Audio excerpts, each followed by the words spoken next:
Rocket 1025. With your updated forecast, I'm staff meteorologist Paul Trombley from the Weatherology Weather Center. Bright sunshine expected today with daytime highs approaching 83. Southwesterly winds 5 to 10 miles per hour. Clear skies again tonight. Lows dip down to about 51. Daytime highs approaching 84 tomorrow. Ample sunshine expected. Lots of sunshine and dry Friday. Clouds on the increase by Saturday. Upper 80s Friday, low 80s by Saturday. Taking a look at the extended forecast, 83 Sunday, 84 Monday, and 78 on Tuesday.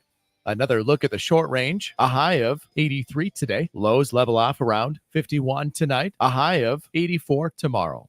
Get up to the minute weather updates from the Weatherology Weather Center. I'm staff meteorologist Paul Trombley on this NWKS radio station. Right now, 45. Kansas Farm and Ranch Radio is the place to turn to weekdays for the latest agriculture news and markets. Being a member of the National Association of Farm Broadcasters, we take pride in making sure you're informed of the latest news from the world of agriculture. Whether it's local, state, regional, or national, if it affects your farm or ranch, you can count on hearing it here. Daily reports from Kansas Farm and Ranch Radio are made possible by Farmers State Bank, Norder Supply of Scott City, Cornerstone Ag, and Woofter Construction and Irrigation. They're having one hail of a sale at Hurl Chevrolet GMC in Goodland, Kansas. That's right, a hail sale where you can get massive savings on a new vehicle. For example, get a 23 GMC Sierra 1500 up to $20,000 off when you trade in eligible vehicle, now just over $37,000. A new 24 Chevy Tahoe RST, $13,000 off, now just over $59K. Plus 24 Chevy Traverse RS, $10,000 off, now just over $45,000. Plus many more. It's one hail of a sale at Hurl Chevrolet GMC in Goodland, Kansas. Online at hurlchev.com. This weekend is the 21st annual Smokin' on the Beaver in Atwood, Kansas. When contestants arrive this Friday night, a kickoff party. This Saturday at noon, things really get smoking. There'll be kid games, a lot of activities and food throughout the day, live music with 3 different bands. And at 6 p.m., award-winning barbecue for you, the public, under the tent. 7 o'clock, judging. And then 8 o'clock is the music of Ronnie and the Redwoods. The 21st annual Smokin' on the Beaver, Atwood, Kansas, this Friday and Saturday. Smoking good time. Hello, this is Dr. Mason Rains at Rains Chiropractic, Goodland's only full-time chiropractor, Monday through Friday. We are officially open, offering chiropractic exams, dry needling, acupuncture, DOT and sports physicals, and much more. Visit my website today to schedule at rainschiropractic.com or call me at 785-890-8900. Again, that's 785-890-8900, and I'll see you soon. Even though your attention has turned back to school with events and activities, you just can't forget everything going on at home. That's where your local Hoover Lumber-Ace hardware stores in Goodland and Colby come in. Keep the lawn in check with mowers, blowers, and trimmers from Craftsman, Toro, and Ego. They are still your local Benjamin Moore paint retailer, and they still have that amazing selection of outdoor grills and griddles from Traeger, Weber, and Blackstone. Plus, their helpful and knowledgeable staffs are some of the best in the Northwest. It's all at Hoover Lumber-Ace Hardware in Goodland and Colby. Open every day but Sunday. If you're shopping for a banking institution, visit with Equity Bank of Hoxie, Grinnell, and Quinter, Kansas. The Equity Bank is heavily invested in local business and activities, contributing in many ways back to their community. Their employees are involved with many organizations and area events. Plus, a lot of experience comes with that staff. You'll find valuable local assistance when you bank at the Equity Bank of Hoxie, Grinnell, Quinter, and other locations in Western Kansas. The Equity Bank, member FDIC. Get the most out of your wireless service with NextTech Wireless. Get unlimited talk and text with 22 gigabytes of high-speed data for $25 a month. And that's not all. We have all the latest devices and a team who will help you every step of the way. Get a device on us with no contract. NextTech Wireless. Home on the range.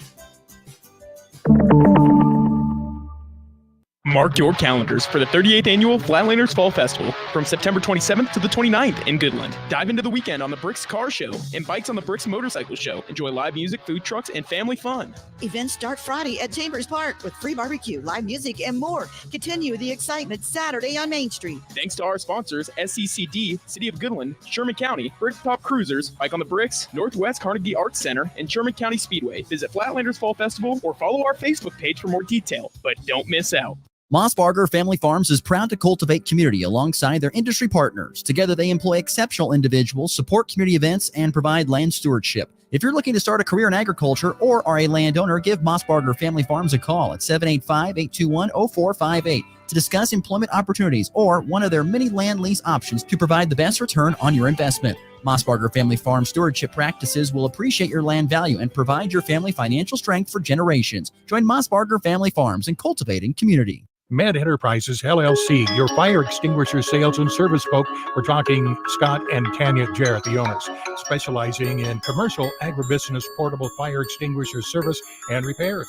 And they service most makes and models of extinguishers, and they can perform most repairs and services on site, and they carry new extinguishers for sale too. Call Med Enterprises 785-899-6320 for all your commercial, ag, farm, and home annual certifications, repairs, and maintenance. Whether you're buying your first house or your retirement dream home, we know the importance of getting a mortgage you can live with. At F&B Bank, our goal is to make your financing search quick and enjoyable, from the terms to the personal attention along the way. Give me, Brett Lampy, a call at 785-890-5616 to apply today. F&B Bank, member FDIC, equal housing lender.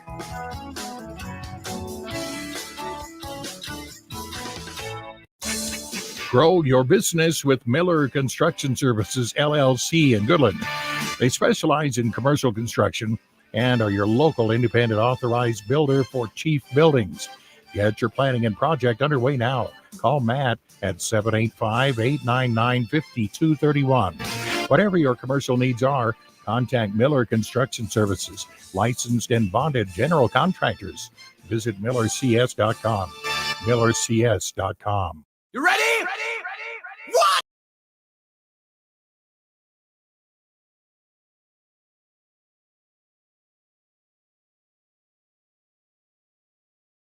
Is amazing to me. The region's only local sports talk. Listen to this guy. He knows what he's talking about. Broadcasting on Goodland's Rocket 102.5, simulcasting on Goodland's 730 Gold KLOE. Guys everywhere. Discussing it all from the preps. It's been a long time. But the Goodland Cowboys are going to play for a state title. To the pros. How about a walk-off grand slam? Touch of all time, Ryan McMahon. The Blitz is presented by Pearl Chevrolet GMC, Hoover Lumber Ace Hardware, and F&B Bank, as well as the Insurance Agency, Farmer State Bank in Oakley, the Cowboy Corner Express, and Equity Bank of Hoxie, Quinter, and Grinnell. Let's go to work. And Junior grounds it to the left side. Nunez charges and throws on a bounce, and the ball gets away. Here's Isbell down from third, and the Royals take the lead. 3-2 to Blackman is hit in the alley. On the run, Ciani can't get to it. It goes by him. Shunk will score. The Rockies' all-time triples leader has another one. 3-2 Rockies. Got him for the fourth year in a row. In the seventh consecutive full season, the Astros are the AL West champion. Opponent, and he drives one to right field towards the short fencing and gone! Jake Cronenworth into the Crone zone, a two-run shot. One swing of the bat, Padres take a 2-1 lead. So if you're not watching any baseball as we come down the home stretch here of this regular season, you're doing yourself a disservice as a sports fan. My goodness, these last, what are we talking about here? What, 5 games or so is probably what we're looking at, is going to be one of the greatest races we've seen in a while. There is no doubt about that. My goodness, the American League and the National League wild card races, I still am trying to figure out like what is going on. And I understand, if you don't have a team in the race or a horse in the race, I get it. I understand it. My team is holding on by a fingernail, and by that I do mean an absolute fingernail. But you look at these races and how interesting it is coming down the stretch. And regionally, we're kind of a part of it with the Royals, who, by the way, are in a race with the Tigers and the Twins at this point in time. I think one of those two guys, if the postseason ended today, we'll just put it this way: if the postseason ended today in baseball, the Royals and the Tigers would be in the postseason at this point in time with the Orioles, the three teams making it into the AL wild card. Right now, the Tigers and the Royals are 83 and 74. Kansas City able to get a 1-0 squeaker of a win thanks to a throwing error last night after a bit of a weather delay. But the Royals get a 1-0 win against the Nationals to stay ahead of the Tigers at this point in time in the wild card. They need 4 more of those. They need 4 more wins of the Royals to clinch a spot in the postseason. The Twins and the Mariners have some ground to make up, and they really have no room for error, being 2 games back, 2.5 games back. But those teams theoretically are not eliminated. Heck, in fact, Tampa Bay is not eliminated. They're 5 games back at this point in time. But with 5 games left, who can win the most out of these next 5 games is going to determine whether you make the postseason or not, first and foremost. And second of all, where are you going to be in the postseason in that first game? That's what we're going to find out here in the coming days. The American League race is crazy. The National League race is nuts. Right now, you've got the Padres, who just clinched last night on a triple play, by the way, which is pretty nuts. And then the New York Mets with a half-game lead on my Arizona Diamondbacks, and the Atlanta Braves just a half-game back of them. Arizona is faltering. They've lost 3 in a row. They're just 5-5 in their last 10 games. The Braves, the D-backs, and I don't want to say the Mets. The Mets are 6-4, but the Braves and the Diamondbacks and the Mets, there are 2 spots left for those 3 teams. The Mets, Diamondbacks, Braves. Who can win over these next 5 games? Who can win the most? If you don't, obviously, you're staying home for this postseason. I mean, it is going to be an amazing race. And the funny thing is, at least going on right now, there's 2 more games left in this series. The Braves are taking on the Mets. So the Mets only have a half-game lead on the Diamondbacks. There is, an entire game separating in the National League wild card between being the number 2 seed in the wild card, or the number 2 wild card spot, or being out of the playoffs right now. And I mean this in the nicest way personally, and I'm just talking about Diamondbacks. You got to get it together. If you can't piece it together and win, last night they just got absolutely smacked by the Giants. If you can't put it together, you're going to be in a really bad spot going forward. So, man, I'm telling you, if you're not following or tracking in any way, shape, or form the MLB postseason, in particular the race for the postseason in the wild card, you need to do that. Yeah, it needs to be on your list of things to watch because it's good.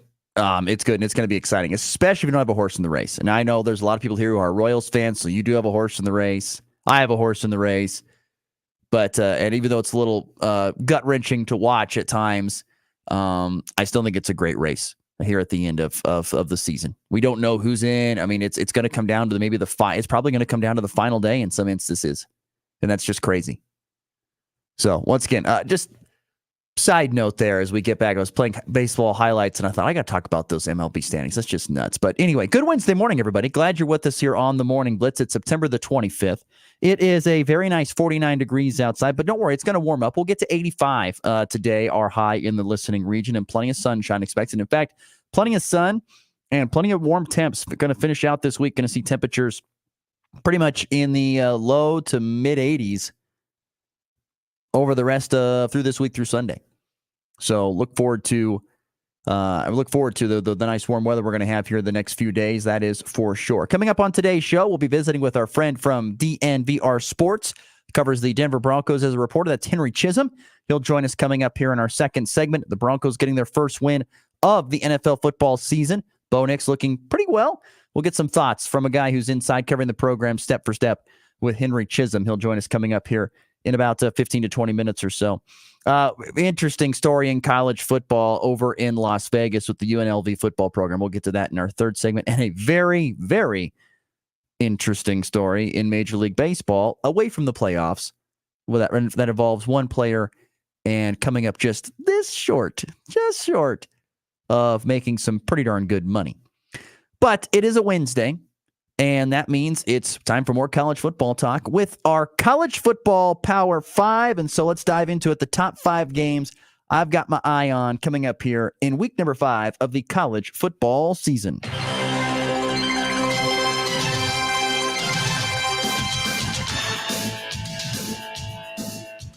So I want to kick things off with my honorable mention game. And I kind of have a little bit of this game reason it makes my list. I'm sure a lot of people, they could care less, but it is a top 20. It's a top 20 game. But Illinois is 4-0. Penn State's 3-0. It's Beaver Stadium. It's an evening game. I want to see, and it's on NBC, I want to see if Illinois, who went to Nebraska, got an overtime victory.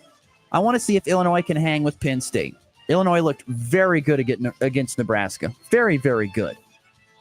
Can they find a way to hang around with Penn State in a very difficult place to play in Beaver Stadium? I don't know. I think that's going to be very interesting to find out. Penn State leads the all-time series pretty dominantly, 21-6. They've won 4 of the last 5. The only one that they didn't win was that amazing, 8-9 overtime game where they actually had to change the overtime rules so the game didn't go on. Additionally, this game is going to be under the lights at Beaver Stadium, marking Penn State's first home Big Ten opener since 2015. That is amazing to me, that Penn State has not had a Big Ten home opener since 2015. That's unbelievable to me. They're a really, really good program. I can't believe it's been that long since they actually got to flip and have an opening Big Ten game at home at Beaver Stadium. But that game intrigues me. Luke Altmaier looked really good against Nebraska. Penn State has kind of been just businesslike so far this year. Drew Aller looks impressive. Their quarterback, 8 touchdowns to 1 pick so far at this point in season. You have 2 really good physical running backs in Fegan and Singleton for both teams. This game intrigues me. It really, really does. It makes my honorable mention Illinois at Penn State. It's my honorable mention game here on the College Football Power 5. All right, let's dive into the top 5. Number 5. Number 5, we're going to go with a regional team here, and that would be Colorado on the road at UCF. We talked about this a little bit yesterday with our good friend James Wessing from Big 12 Today. Look, Colorado, the reason I like this game is because Colorado is kind of like watching a car wreck. Sorry, Jerb, but it just kind of is. You know you shouldn't really watch it. You probably shouldn't. You should really look away, but you can't take your eyes off of Colorado. They are a draw for everybody, and you want to see if they're going to do what they did last week and have a Hail Mary come from behind victory, or if they're just going to completely fall flat on their face. Here's the thing. Both these teams have very good offenses. Colorado isn't as dynamic as it was maybe last year. If anything, it's the same. UCF, though, has got the number 3 total offense in the country at this point in time in the season. So 2 very highly powered offenses facing off against one another. I mean, Shiloh Sanders has 11 touchdowns to 2 picks and over 1,300 yards already. KJ Jefferson, the Arkansas transfer, very talented player. He has over 500 yards passing and 5 touchdowns and 1 picks. Harvey, their running back, has almost 500 yards rushing. They're a very balanced team, and Jefferson can tote the rock as well. And even though it was a 1-point win over TCU, 35-34 for UCF to stay at 3-0, and they really haven't been challenged outside of that game this year. I think, once again, this game could be good. I expect to see a lot of points. The over-under sits at 63.5. That's a lot of points. And I think we could even see more than that, to be honest with you. So if you like offense, might want to tune into Fox. It's the afternoon game, 2:30 Central, 1:30 Mountain Time, UCF and Colorado. Number 5 on my college football Power 5. Number 4. Moving into a game that is a future Pac-12 game. It is not one right now. It's a part of the alliance between the Pac-12 and the 2 Pac-2 teams and, of course, the Mountain West. Washington State at 4-0 on the road at 2-1 Boise State. Once again, Boise State has that 3-point loss to Oregon, which was a very hard-fought game. They came up just short at Autzen Stadium. Washington State coming off a double overtime win over San Jose State, 54-52, and what was a very probably not known game by many people that was very entertaining. But I think they had a lot of energy lost in that win against Washington a couple weeks ago. And so for them to still find a way to get in was impressive. Their quarterback, Mateer, for Washington State, 11 touchdowns, 4 picks, over 1,100 yards. Passing, he also leads the team in rushing at 400 yards. This Washington State team is gritty, it's tough, and they're going to need that against a Boise State team that is very good and have a very, very good running back in their own mind. If you don't know the name Genty, you need to get to know him. Already 9 touchdowns and close to 600 yards rushing so far this season for him. By the way, the last time the Cougars visited, this is in Boise. Last time they were in Boise was Washington State. Boise State won in a thrilling 31-28 contest in front of a packed house there on the blue Smurf turf. But Washington State at number 25, Boise State. This is a game, if you're Washington State and you win, you're in the top 25. And that'd be a really good feather in your cap for a program that got left for dead in now what is known as the Pac-2. All right, you're listening to the Morning Blitz and the College Football Power 5 here on this Wednesday. Let's get to number 3. Going into the SEC. The 2-2 Kentucky Wildcats visit the 4-0 and top 10, number 6 to be exact, ranked Ole Miss Rebels. Right now, Mississippi is a 18.5 point favorite, at this point in time. Jackson Dart is having a Heisman-type season for Ole Miss. Over 1,500 yards passing, a dozen tutties, and 2 picks to this point in time. Ole Miss, if you did not know, by the way, folks, it's kind of been under the radar, leads the nation in both scoring offense and scoring defense. Look at their games that they have won, how lopsided these are. Furman, 76-0. Middle Tennessee State, 52-3. Wake Forest, 40-6. Georgia Southern, 52-13. Now you're going to sit there and say, Ross, they haven't played anybody. You're right. They haven't. That's why this game is intriguing to me. They haven't played anybody. Don't forget that Kentucky has 2 SEC losses, a blowout loss versus South Carolina, and they came back and they took Georgia to the wire. I remember a couple weeks ago, losing 13-12. They're only 2-2, but this Kentucky defense is a top 5 defense. Actually, in fact, they're a top 6, just outside the top 5. A top 6 defense in the nation. I want to see, can Kentucky's top 6 defense slow down what is the nation's best scoring offense? That is what I want to see. And I think Kentucky is going to be able to keep that game closer than the 18.5. That's my opinion. I think they'll find a way to do that. That's number 3 on the College Football Power 5. Number 2. We get into the really good ones here. This one here, known as the Anxiety Bowl, to our good friend James Westling. The 23rd-ranked Kansas State Wildcats at home taking on the 20th-ranked Oklahoma State Cowboys. Both teams are 3-1. Both teams are coming off Big 12 opening losses. Oklahoma State losing to Utah 22-19, a game that they pretty much dominated. The score doesn't say that, but they did. And a game that K-State got dominated in by BYU 38-9. Look, to me, this game is so great because both these teams are going to be desperate for a win. You need a win here. You can't go 0-2 in conference play and hope to be able to make it to the Big 12 title game. You're going to need a lot of help if that's the case. So this is, to an extent, an elimination game, that if you lose, you're kind of out of the Big 12 race, which means you could be possibly out of the playoff race. Could be. That's the hard part at this point in time. It is a huge, huge game. K-State is at home. They're a 4.5-point favorite, but ESPN's match predictor has Oklahoma State as the favorite at this point in time by a few percentage points. I don't even know who to pick. To me, this is a total toss-up game.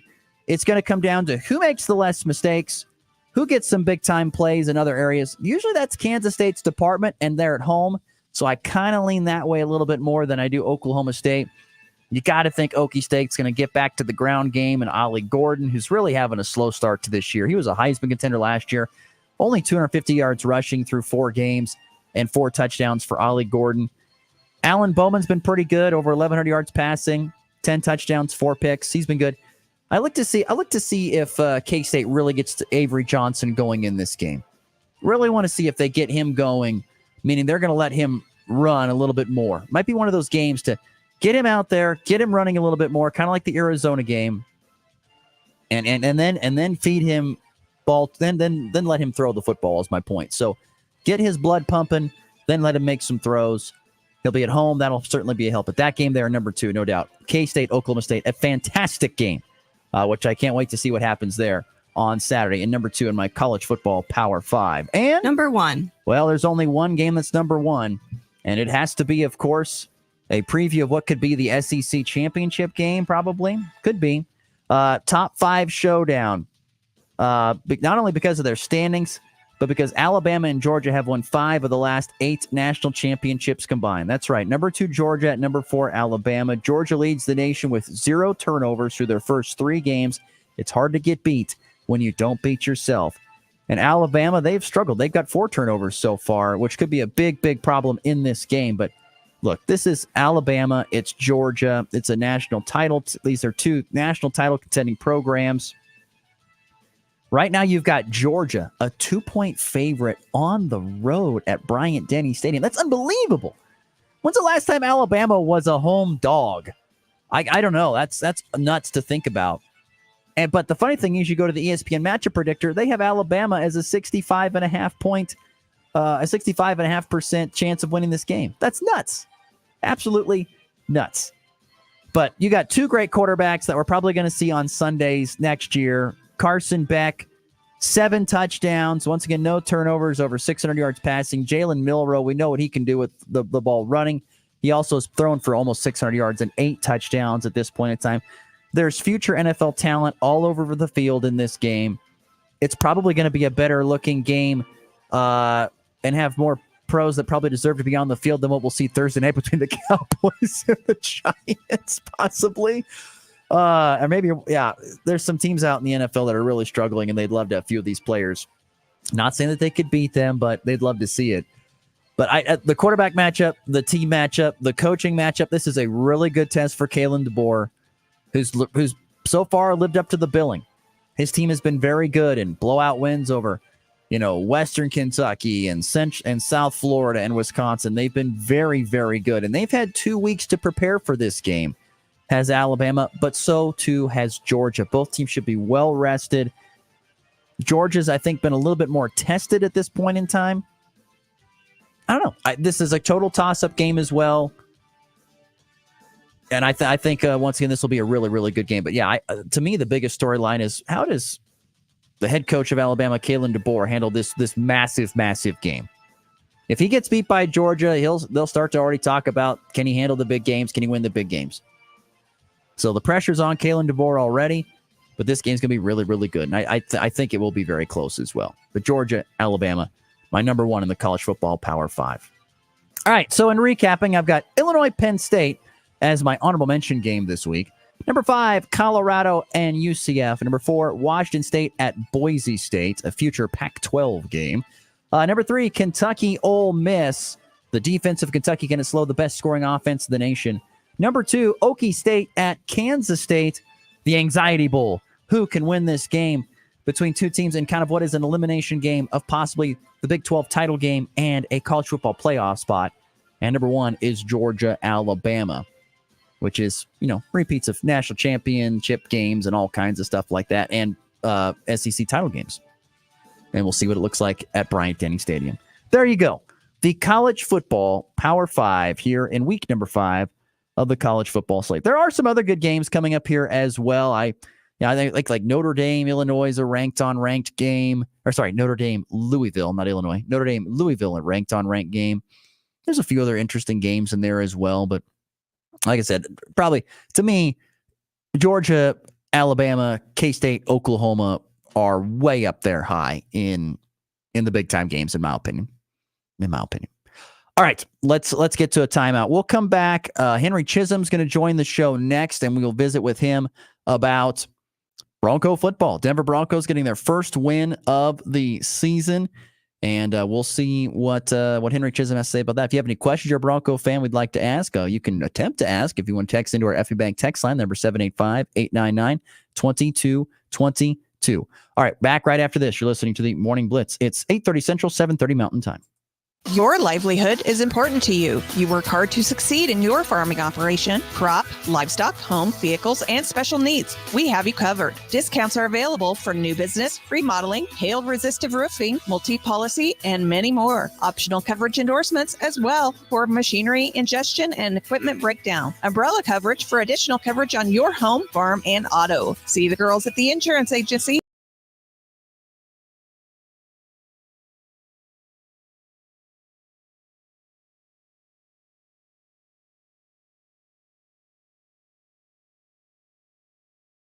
down 2 1/4 at 428 and a half. May down 2 cents at 439 and a quarter, and July down 2 1/4 at 445 and a quarter.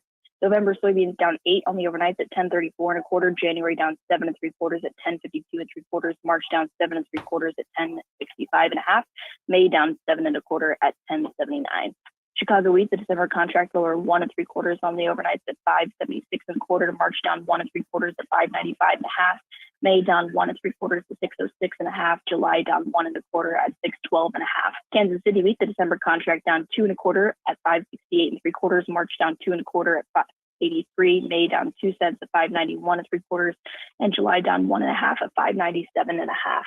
On the stock market this morning, the Dow down $23 at 42,574. The S&P down 2 at 5,789.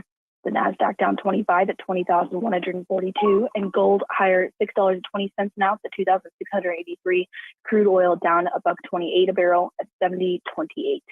If you have any questions about marketing grain or would like to talk about risk management options, give our Colorado off the call, John Hankey or John Stiles at 970-744-4484, or in our Kansas City office, myself, Tom Pluto, Jared Ball, or Kevin Ghosh at 913-748-3000. Even though your attention has turned back to school with events and activities, you just can't forget everything going on at home. That's where your local Hoover Lumber Ace hardware stores in Goodland and Colby come in. Keep the lawn in check with mowers, blowers, and trimmers from Craftsman, Toro, and Ego. They are still your local Benjamin Moore paint retailer, and they still have that amazing selection of outdoor grills and griddles from Traeger, Weber, and Blackstone. Plus, their helpful and knowledgeable staffs are some of the best in the Northwest. It's all at Hoover Lumber Ace Hardware in Goodland and Colby. Open every day but Sunday. From the locker room to your morning commute, it's all sports all the time. It's all they talk about. This is the Morning Blitz with Ross Volkmer. Hello, this is Dr. Mason Rains at Rains Chiropractic, Goodland's only full-time chiropractor, Monday through Friday. We are officially open, offering chiropractic exams, dry needling, acupuncture, DOT and sports physicals, and much more. Visit my website today to schedule at rainschiropractic.com or call me at 785-890-8900. Again, that's 785-890-8900, and I'll see you soon. Owner Mr. Mike Cochran, Edson, Kansas, has sold a lot of iron with his CFS Auction Company. It's an online auction service that sells one item or a complete farm dispersal. It's powered by AuctionTime.com with thousands of bidders. Mike works one-on-one with you from start to finish. I mean, he realizes that it's your life investment. There can be a lot of emotions. So he pledges to get you top dollar. He offers very competitive commission rates. Go online to cfsauctions.com, like Cochran Farm Supply. That's cfsauctions.com. Your livelihood is important to you. You work hard to succeed in your farming operation, crop, livestock, home, vehicles, and special needs. We have you covered. Discounts are available for new business, remodeling, hail-resistive roofing, multi-policy, and many more. Optional coverage endorsements as well for machinery ingestion and equipment breakdown. Umbrella coverage for additional coverage on your home, farm, and auto. See the girls at the insurance agency at 1020 Main in Goodland, or call 785-899-5011. This is Lincoln Kira, senior at Goodland Junior Senior High School. Join the Black and Gold Booster Club as we rally together to support our student athletes, band members, and all of our amazing extracurricular programs. The Booster Club would like to remind everyone that homecoming week will be here before you know it, and we are so excited to welcome back the class of 1974 to join in the festivities. Buy some mums, eat some chili, join in the parade, and we'll see you at the football game on October 4th as we take on the Ulysses Tigers. The Farmers State Bank of Oakley has been financing agriculture since the day we opened our doors. Hello, this is Corbin, and we are proud to be your locally owned partner in ag. We invite you to come and visit with us when you need to purchase new or used farm equipment, or need any type of agriculture or business loan. We have the knowledge, experience, and financial resources to keep you growing. The Farmers State Bank of Oakley, a tradition of community and agriculture for over 115 years. Member FDIC. Farm Credit of Western Kansas is synonymous with giving back to the community and its members. Whether it's attending events such as wheat plot tours, serving on various boards and committees, volunteering at local county fairs, or delivering $5.5 million in cash patronage checks, Farm Credit of Western Kansas is community-driven. Stop in at 1190 South Range in Colby or one of our convenient outpost offices. Farm Credit of Western Kansas, financing ag for generations. the only way to start your day. I don't know how to put this, but I'm kind of a big deal. With Ross Volkmer in the Morning Blitz.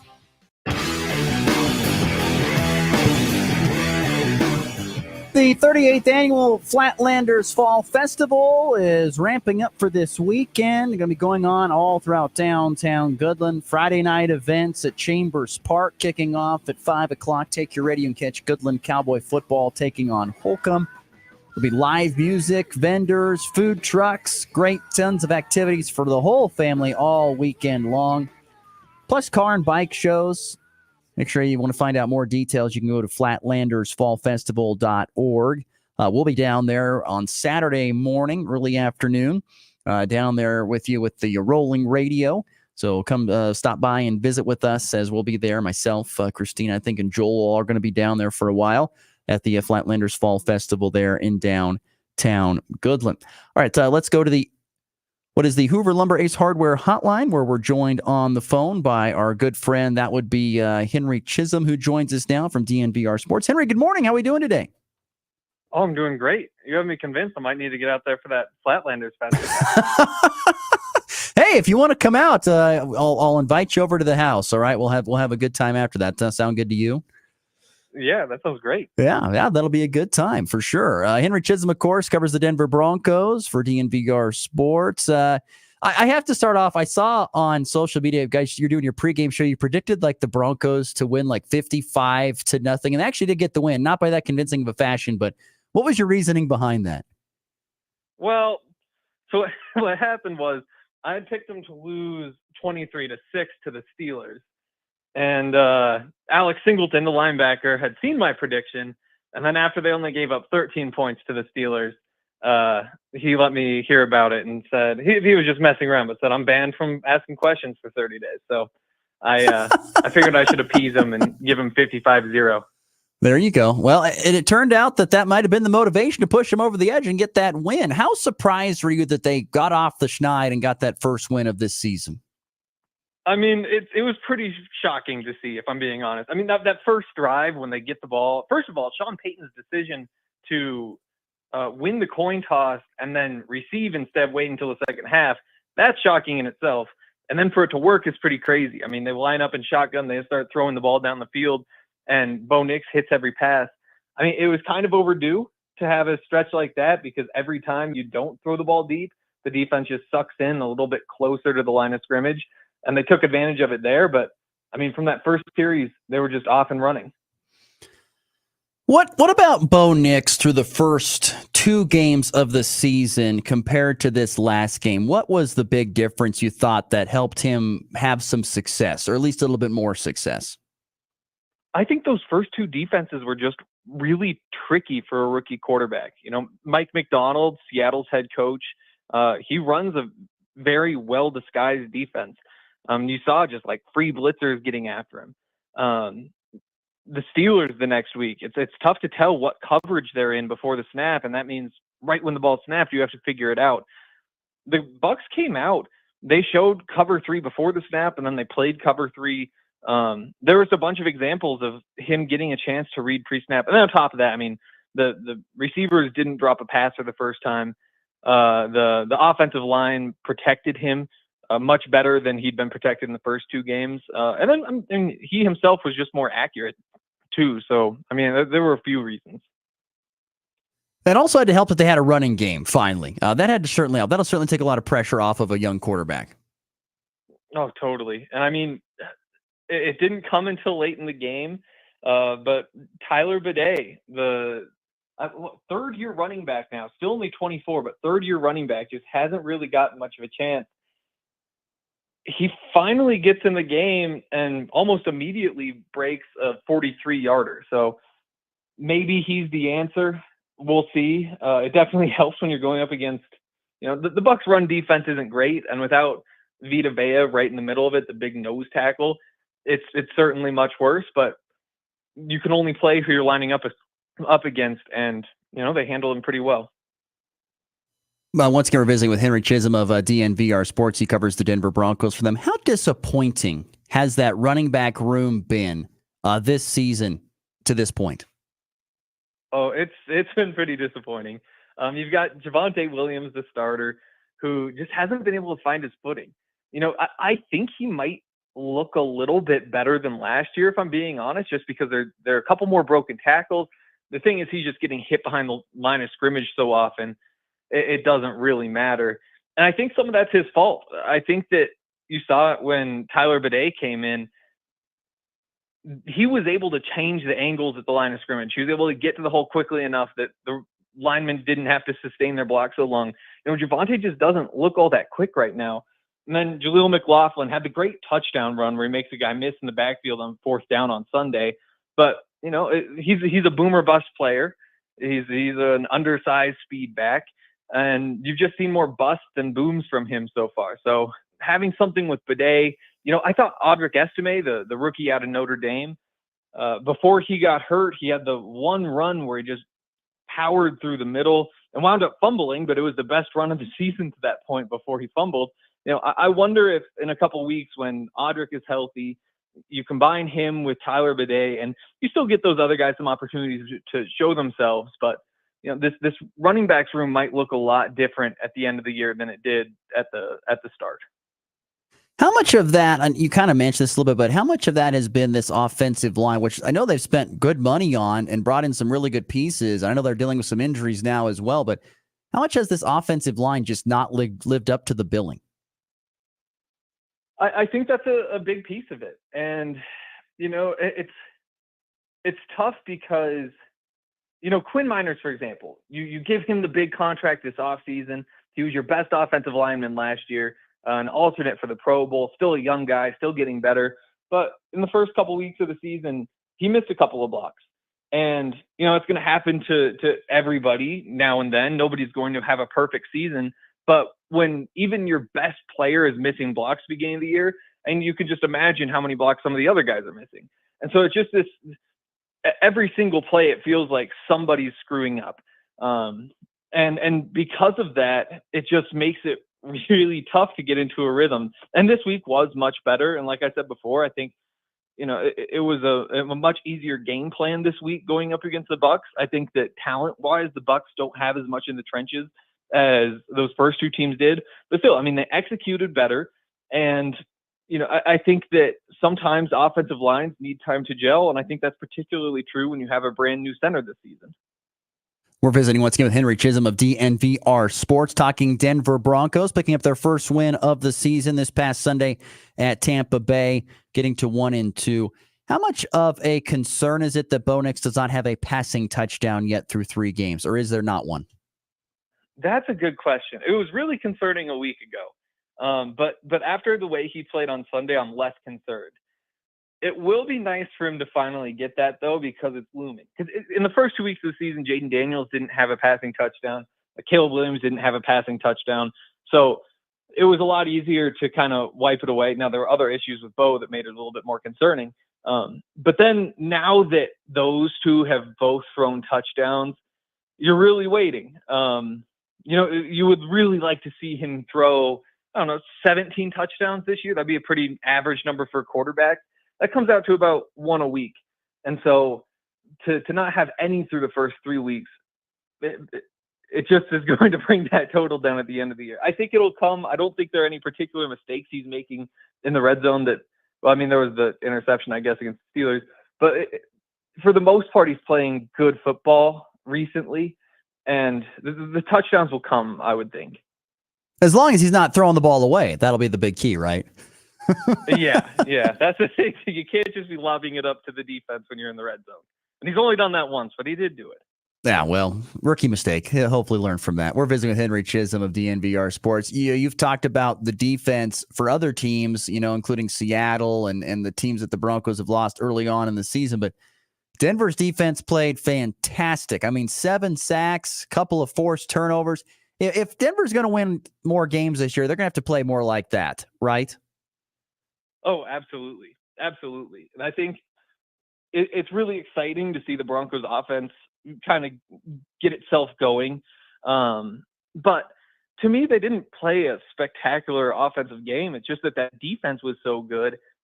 it felt like the offense was even better. They were getting the ball back in good position. They were getting the ball back often.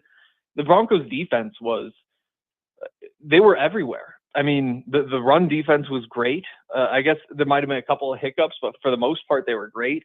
In coverage, they were awesome. Riley Moss looks like he's going to be the long-term answer across from Pat Surtain on the boundary. And then you just have the pass rush.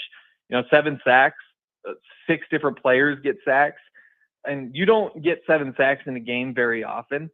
And I think it's it's only been once before this since Super Bowl 50 in 2015. So that pass rush is working, the coverage is working, the run defense is working, they're playing aggressive, they're not making mistakes. And because of that, I mean, the defense looks like one of the 5, maybe 10 best defenses in the NFL right now.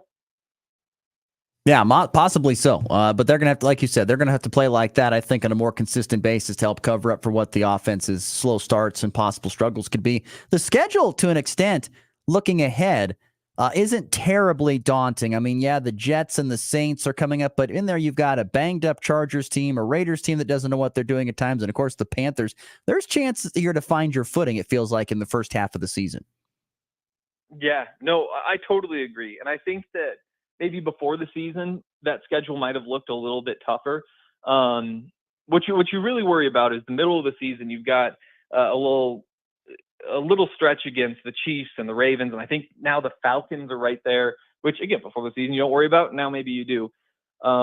This next 5 weeks or so, they have opportunities. I mean, to me, they're all winnable games. I'm a little bit surprised the Jets are 7.5-point favorites, and I get the Broncos are going out there on the road this week.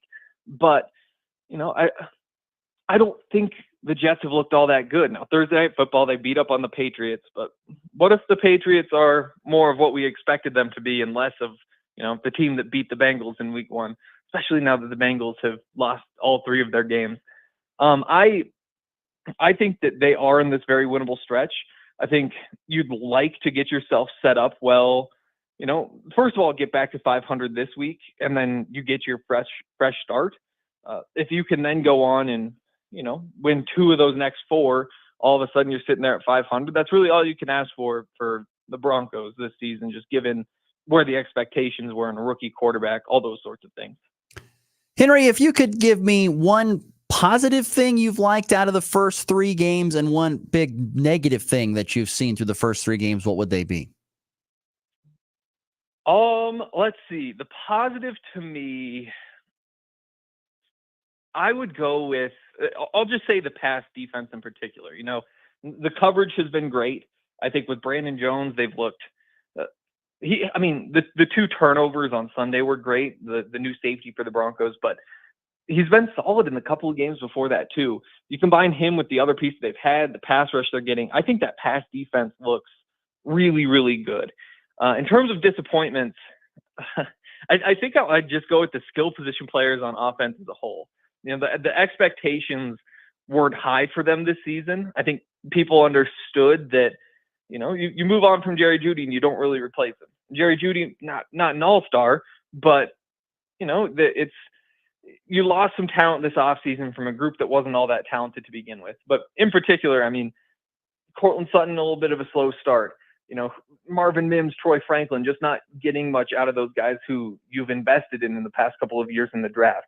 The running backs, you're still waiting to find what that formula is. Still nothing from the tight end. So I'd say the one thing that's really impressed me, pass defense, the way the coverage is working with the rush. In terms of things I'm disappointed about, just that skill position players make it really tough to imagine, these RPO offenses can turn into much just because they aren't getting run after the catch. They're not providing explosive plays for their young quarterback. That's what I see so far. And is that your biggest concern going forward until further notice? Would you say that they just don't have enough playmakers offensively? Is that the biggest concern? I think it is, off the top of my head at the very least. Especially, you asked me a week ago and I'd say, well, it's probably the rookie quarterback who hasn't played great. But after seeing what Bo's capable of, I'm confident there. It's just, I think the Broncos right now rank 29th in yards after the catch per reception.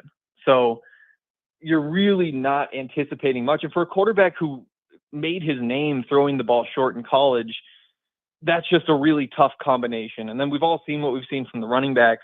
You know, Bidet gave them the one really explosive run, but they just haven't been explosive in the ground game other than that. Well, other than when Bo Nix has the ball himself. So I think big picture, you know, you look at, you know, Monday Night Football, you have Jamar Chase out there. You get him the ball, and he just looks impossible to tackle.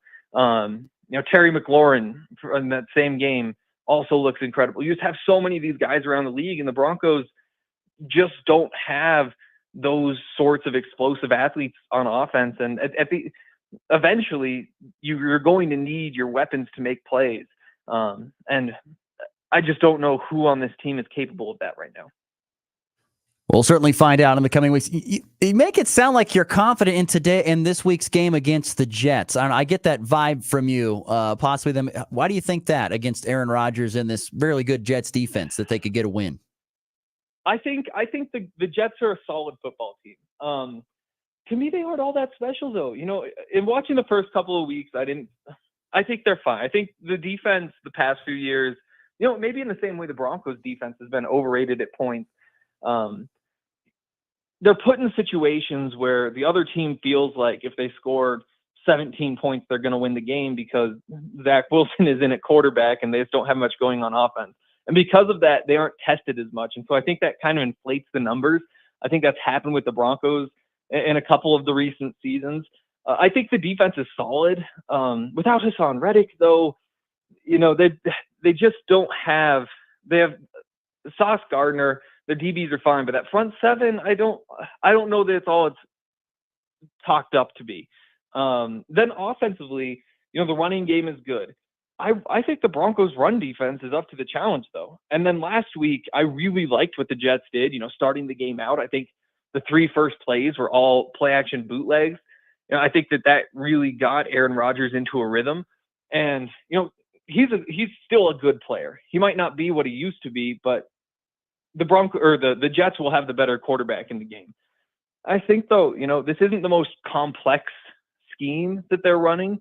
I think that what the Jets do well, the Broncos can kind of mitigate. I think the Broncos pass rush, after what we saw last week, should make things tough for, you know, a 40-year-old quarterback. And, you know, not to disrespect the receivers out there, but the way Pat Surtain and Riley Moss and them are playing, I don't fear this Jets team at all. Now, it's going to be tough on the road, and the Broncos have looked really, really bad in 2 of the 3 games this season. But if they bring the effort that they brought to Tampa up to New York, I think that they'll at least be able to give Aaron Rodgers a good run here. He is Henry Chisholm, DNVR Sports, covers the Denver Broncos. Henry, thank you so much for the time this morning. Really appreciate it. Have a great rest of your week and enjoy covering this game this weekend. Awesome. Thank you. Once again, great stuff there from Henry Chisholm of DNVR Sports, kind of our Broncos expert here on the Morning Blitz. Yeah, I think it'll be a tough game here coming up on Sunday. We'll see how it all stacks up. You know, one thing that we didn't talk about, but the Broncos, you know, having 3 road games to start off the year. 3 out of 4 games are on the road.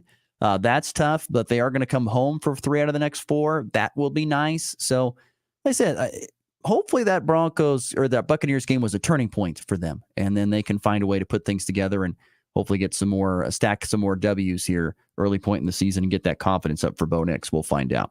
All right, we got about 5 minutes left to go on our show. We'll take a break, come back. An interesting story out of college football.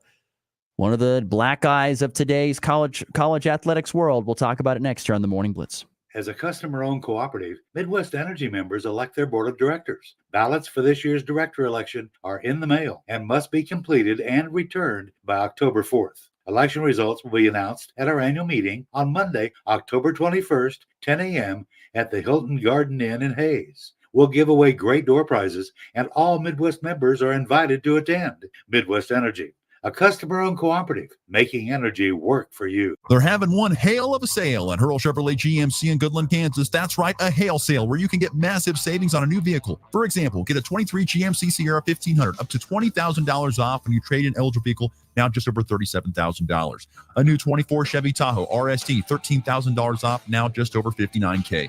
Plus 24 Chevy Traverse RS, $10,000 off, now just over $45,000. Plus many more.